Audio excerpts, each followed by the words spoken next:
वाली बहू। शादी के पहले से ही विभा को कपड़े धोने का बड़ा शौक था।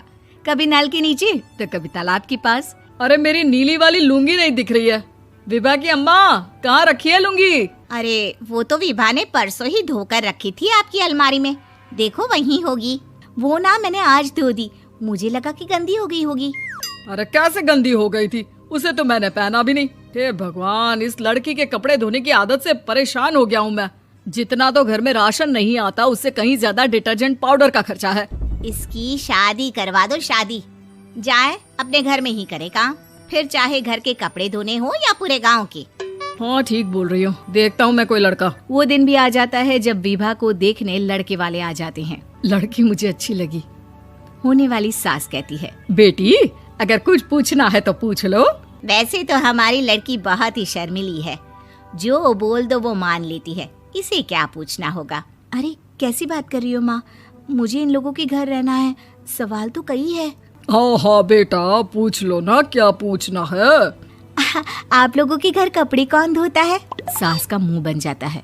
देखो, अगर तुम ये कहना चाहती हो कि तुम्हें कपड़े धोने नहीं आते तो सुन लो, कपड़े मैं ही धोती हूँ, लेकिन तुम्हारे आ जाने के बाद मैं रुमाल तक नहीं धोऊंगी। अरे चुप रहना भाग्यवान, बहू बेचारी घर आई नहीं, उसे डराना शुरू कर दिया।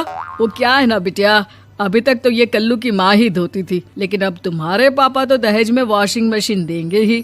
तभी विभा की माँ बोल पड़ती है, सवाल भी पूछा तो क्या। वैसे भाई साहब, मशीन की तो फिर भी कपड़े धोने की कैपेसिटी होती है। मतलब जो बिटिया दे रहे हैं ना विभा, इसे कपड़े धोने का बहुत शौक है। ये आप लोगों के क्या, आस पड़ोस गांव मोहल्ले सबके कपड़े धो दे और उफ तक ना करे। बाहर देखा नहीं आपने कितने कपड़े सूख रहे हैं? सब हमारी बिटिया ने ही तो धोए हैं। बस भी करो ना माँ, शर्म आ रही इतनी तारीफ सुनकर।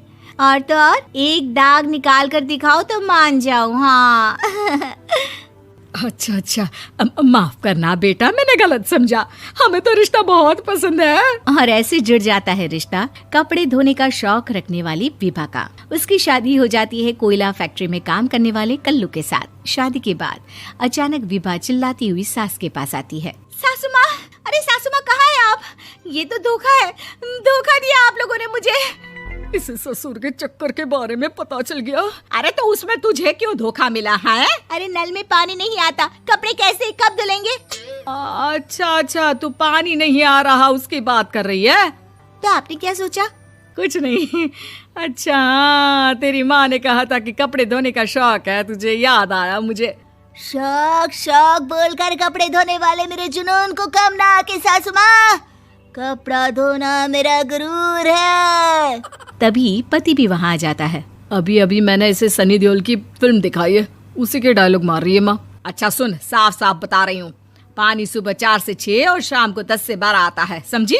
विभा टाइमिंग सुनकर हैरान हो जाती है। ये क्या भूतों का मोहल्ला है? सुबह 4 बजे उठकर कौन कपड़े धोता है? 4 बजे टंकी में पानी जाता है, फिर सारा दिन धोना ना, किसने मना किया?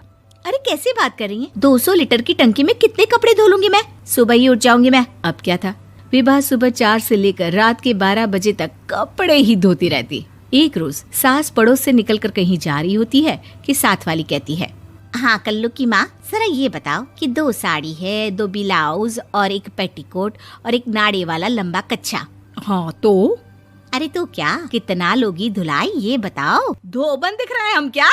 हमारे पति सरकारी नौकरी से अभी अभी रिटायर हुए हैं और बेटा सुपरवाइजर है कोयला फैक्ट्री में। धोबन समझ रखा है हमें। हाय रे कल्लू की अम्मा, माफ कर दो, वो तो मोहल्ले में यही सब बता रहे थे कि तुमने बहू को कपड़ा धुलवाने के काम में लगा दिया है। सास को पड़ोसन की बात सुनकर गुस्सा आ जाता है। वो घर पहुंचती है जहां घर के बाहर ही इतने सारे कपड़े सूख रहे होते हैं जितने कि किसी धोबन के घर पर। अरे ओ कल्लू की दुल्हन, बाहर निकल। माँ जी यहीं आ जाओ, बाथरूम में चादर धो रहे हैं हम। अरे अभी हम धोते हैं, तुमको बाहर निकलो। ये आस पड़ोस वाले बोल रहे हैं कि हम बहू से कपड़े धुलवा धुलवा कर उसे कपड़ा धोने वाली बना दिए हैं। अरे छोड़ो ना माँ जी, किन लोगों की बातों में आती हो? आस पास के लोगों का तो काम ही होता है कि वो किसी तरह सास बहू को लड़ा दे। बहू सारे घर के कपड़े धोती है, ये क्या कम है? बोलिए। सास को भी लग जाता है कि वो बहू का ये सनकीपन नहीं छुड़वा सकती, इससे अच्छा है कि खुद ही चुप हो जाए।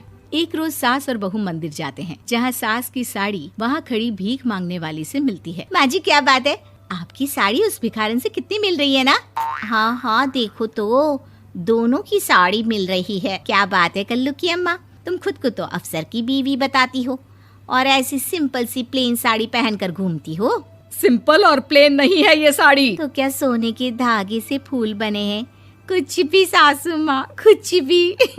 हाँ बने थे इस साड़ी में सोने के धागे से फूल। मेरे पति लेकर आए थे मद्रास से स्पेशली मेरे लिए 10,000 की।